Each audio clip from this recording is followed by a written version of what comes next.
छोरी यहाँ तोड्न लाग्छु आम तोड्न लाउनु छ आम तोडेर अब खै घरलाई चटनी बनाउनु पर्यो हजुर अब यहाँ किरो लागेको छ हेर त छोरी एउटा आँपमा त किरो पो लागेको छ यहाँलाई हेर त खै ए यसमा किरो लागेको छ अरू आँप खै त यहाँ छन् आँप त छन् झुल्ने होइन टिपेमा त किरो लाग्ने लाग्छ भने काँचो आँप किन टिप्न त पाकेपछि खान हुन्थ्यो गर छोरी पाकेको भन्दा यो काँचा धेरै प्रकारको आइटम बनाउन सकिन्छ यसमा अम्चुर बनाइन्छ यसमा आँप पनि बनाइन्छ यसमा अहिले दाल चामल चटनी बनाएर खान सकिन्छ यस्तो आच्छा चिज हुन्छ यो आँप कति ठुल्ठुला भएको छैन हाम्रो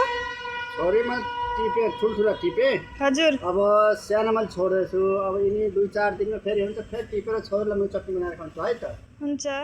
यो अचार यो आँपको अचारको रेसिपी चाहिए हजुरहरूले मलाई कमेन्ट गरौँला बाई।